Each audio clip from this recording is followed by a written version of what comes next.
First of all, I'd like to thank everybody that's here on Facebook, Instagram, YouTube, TikTok, all of our social media. And today on this podcast, we have a special guest today, Daniel Diaz from San Diego, California.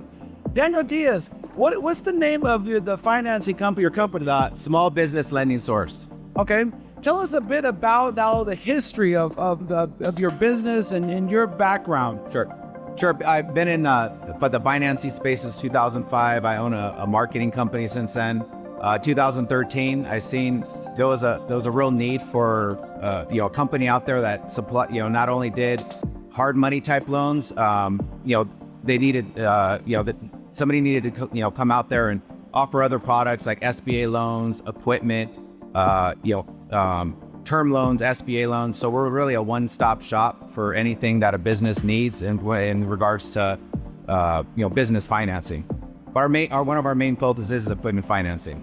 Financing. Right. Okay, great.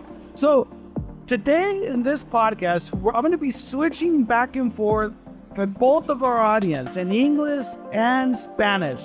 So hang with us. El día de hoy vamos a estar sirviendo aquí a los dos mercados, nuestros dos hunters de Estados Unidos y de Latinoamérica, ¿no? Entonces vamos a estar haciendo preguntas aquí con Daniel refiriéndose a lo que es el financiamiento de la maquinaria.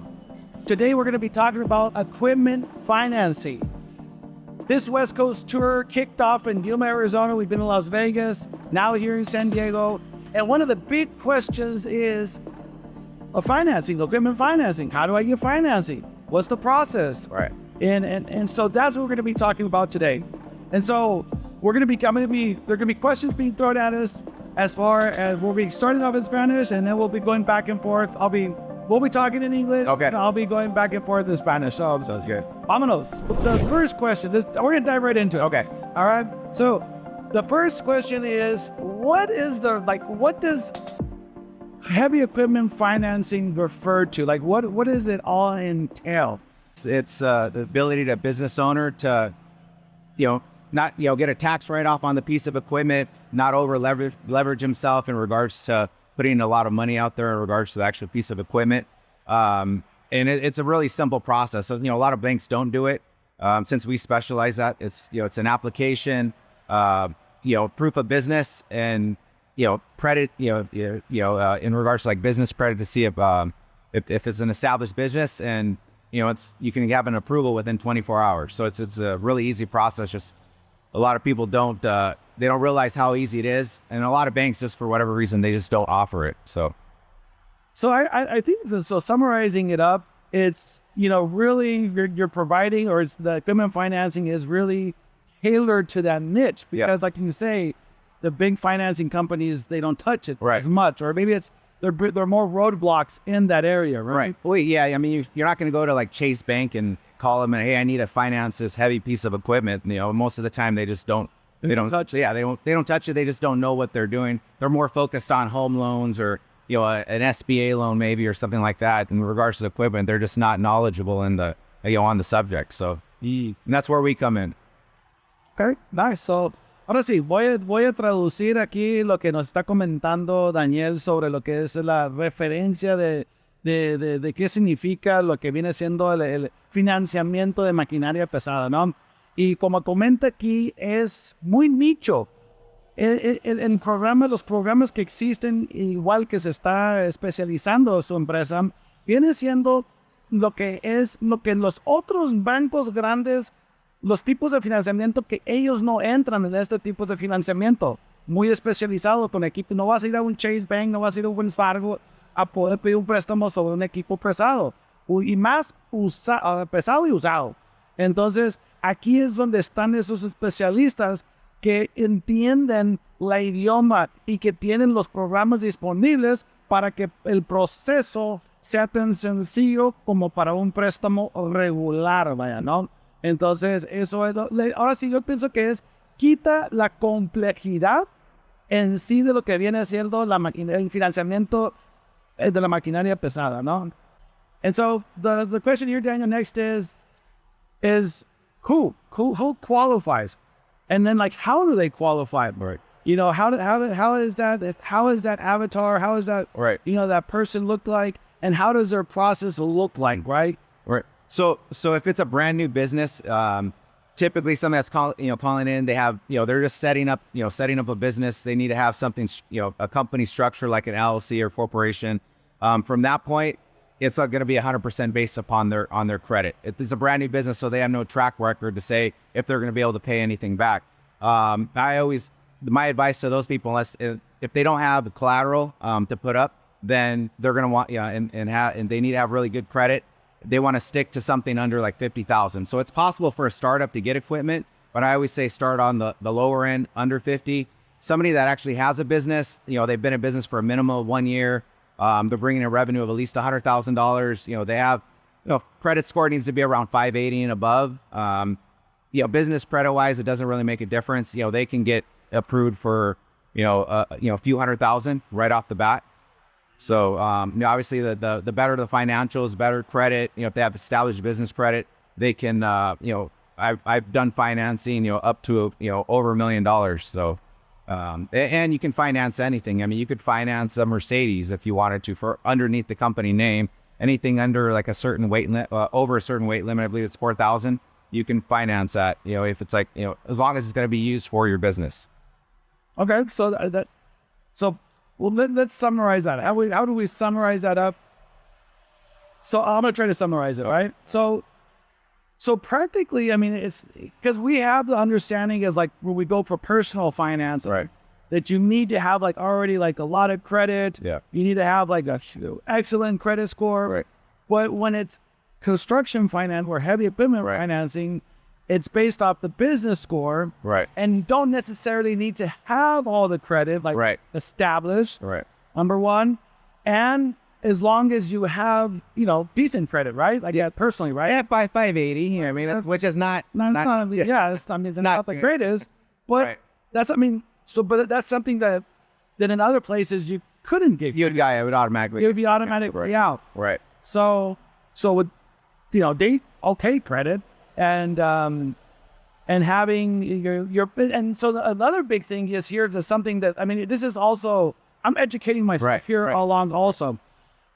So is that you don't have to be established for years. Like business doesn't have like just a startup. A startup can get. So I think that's like the key takeaway. Like as a startup, and starting off also small. Right. Like don't try to go for like go apply. Like if you're just starting off like right off the bat, like a $500,000 loan, because that's where probably I mean, it could be right, but that's where probably you're going to need much better credit and much better income, like right off the bat, right? Right.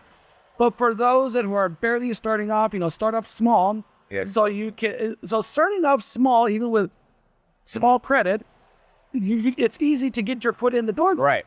Right. And then from there, build up. Right. And if you have a business, really the whole process, you need an application, 4 months of business bank statements, an invoice for the piece of equipment. Mm-hmm. We can get in a pre-approval. The way the market is right now, a lot of stuff, it sells out fast. So, we do equipment financing all the time. Somebody will come in, hey, I want to buy this, this tractor, and all of a sudden it's sold the next day. We'll have that pre-approval, so it's as simple as us switching the VINs out with another tractor, and we're able to get them approved from there. So it's a real simple process if they have an established business already up and running. Okay, great. Well, I mean, I hope everyone that's watching this really takes advantage of this, because even myself as a experienced business owner, it's something that I haven't. I mean, I have, but in Mexico, it's like a whole different set of rules of financing, right? But in the U.S., I haven't not been leveraging that. Right. So even for myself, it's like, okay, well, maybe I have been holding back and not been willing to take the baby step, because I'm so used to, like, in my Mexico financing, just big financing. But it's like, okay, well, that's how I was thinking. I needed to start off here, but in reality, it isn't. Right. So I think that we overcomplicate that, and then that prevents us from even like looking into it. Right. Right. Okay. So, okay. Vamos, ahora sí, se los voy a traducir. Muy buena información para los que están viendo. Muchas gracias por seguir aquí todavía con nosotros. Ahora sí, lo que estamos resumiendo es para quién es el financiamiento. Y los puntos más importantes viene siendo de que no necesitas tener, ahora sí, tu crédito de empresa, aunque vas arrancando y no tienes crédito establecido, aunque no tengas, por decir, mal crédito, ¿no? Que no tengas muchas tachas ahí que le debes a muchas empresas, pero con que tengas el crédito que vas estableciendo, aunque no tengas, por decir, un crédito, o es más, lo están mencionando, puedes tener crédito de 580, que es, por decir, hasta algo, ¿no? Puedes arrancar de ahí. Entonces, eso es empezar en lo que está aquí el Daniel diciéndonos, es empieza chico.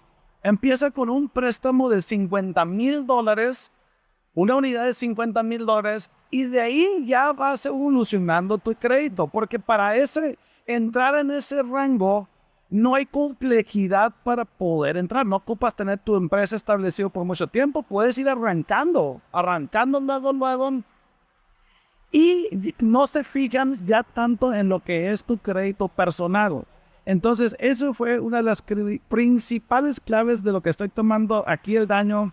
Es la idea de que tienes que tener ya tu empresa muy establecida. Pues no, o sea, puedes ir desde arrancando. 2, no ocupas tener tu crédito en un 700, un 800. O sea, puedes tenerlo desde un 580. Entonces, ahí es para que puedas entrar a la puerta con un préstamo pequeño y de ahí ir escalando. Entonces, esos 3 puntos fueron muy claves, que siento yo que muchos empresarios que están en este ramo se detienen porque pensamos que es como el mismo paso como el financiamiento personal y el trato que nos dan los bancos. Cuando tú vas al banco, son todos estos criterios que nos dan y pensamos que va a ser lo mismo con financiamiento de maquinaria pesada, y no es el caso. Entonces, ahora sí, pues eso es una de las... espero que, así como me impactó esta información, espero que les impacte a ustedes para poder arrancar y no tenerle miedo, ¿no? Y tomar ventaja de estos tipos de financiamientos nichos que existen. Entonces, vamos a ir por la siguiente. So the question is that there's a certain, maybe I'm correcting me if I'm wrong here, but the question is, there's a certain type of taboo on financing, just the word financing itself, right? That and it's mainly, I can tell you that a lot, it's seen in the Hispanic culture, like the word finance is like, oh, financing, you know? Right. And in the U.S. market, the people are, accustomed to financing, but it's also, something that people fear at the same time, right? So how do you deal with that, or how do you ease people's fear to overcome that financing anxiety, let's call it? Right. I mean, really, when it comes to business, the biggest benefit is they're going to get that huge tax write-off. It's tax code 179. It gets extended for every 5 years or so. They just extended like a year or two ago.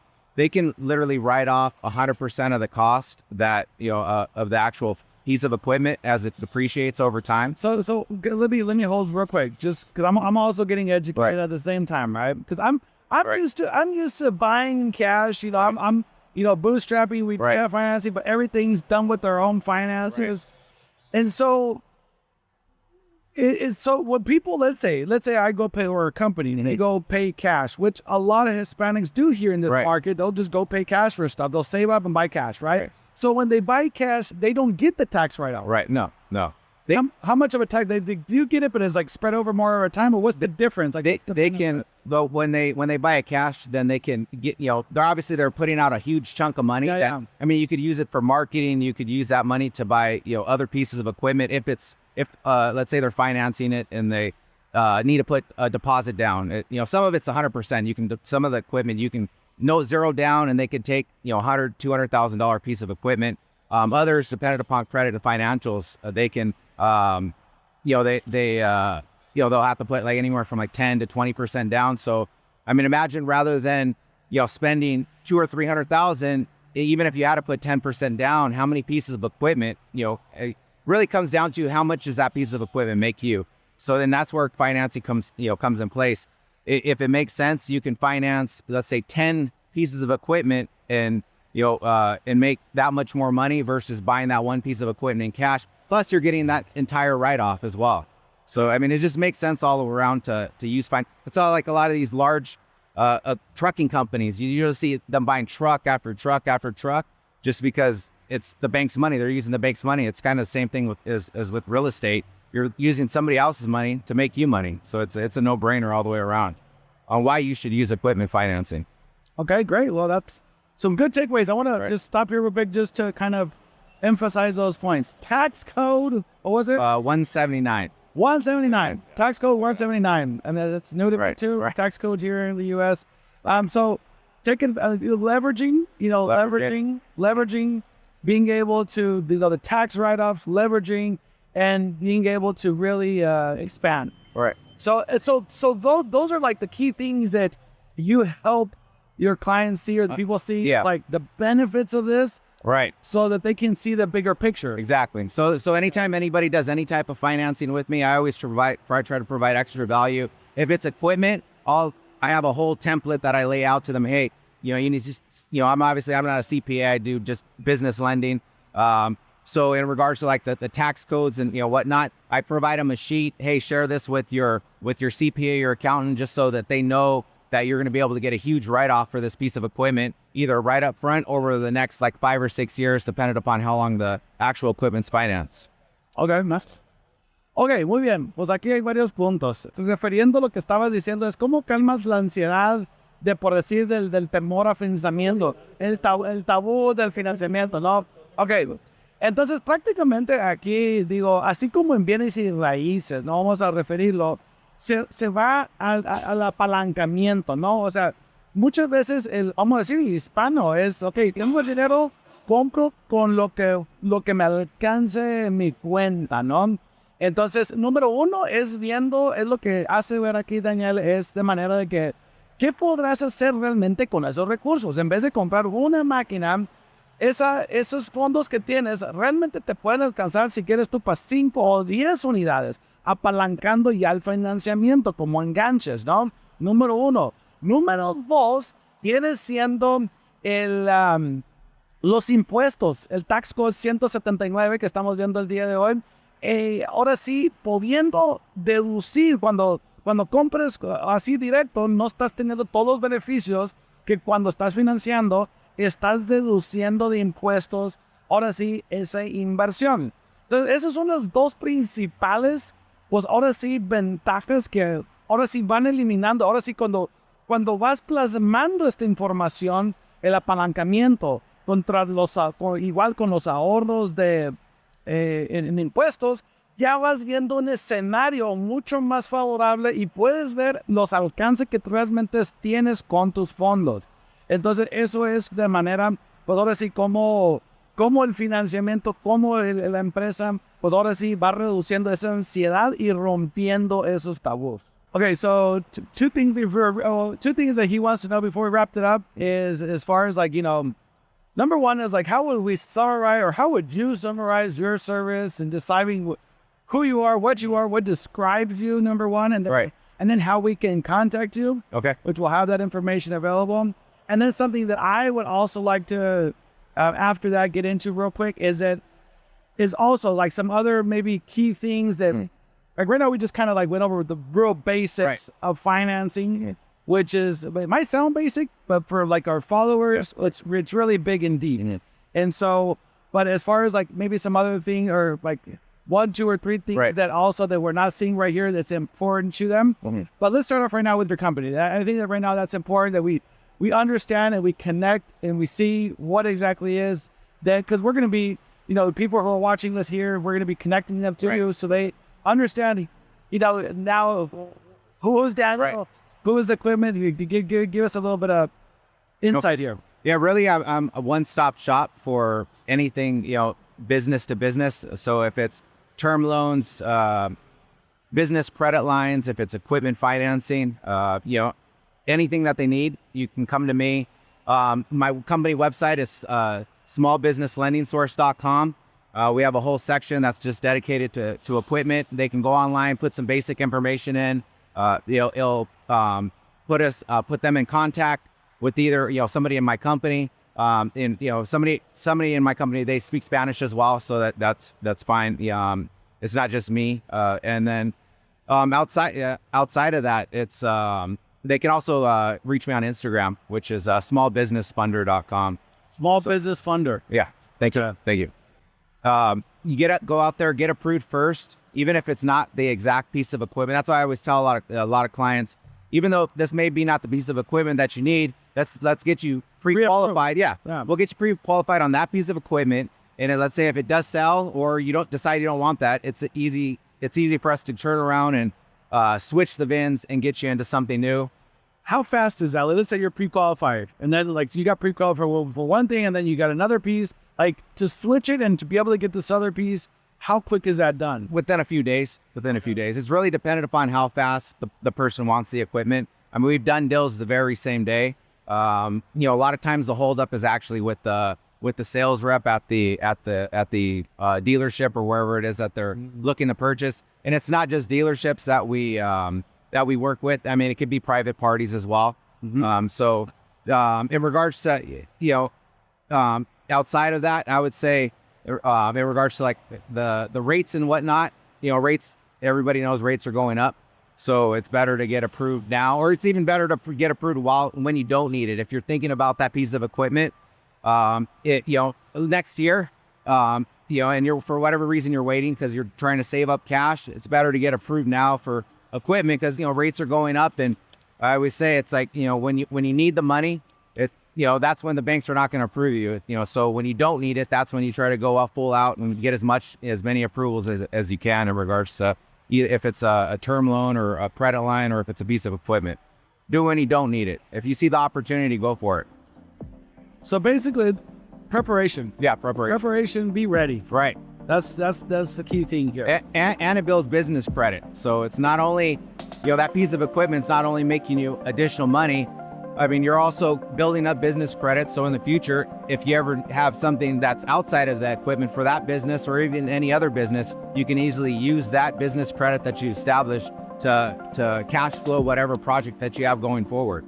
So it just opens up a whole another world of opportunities for a business.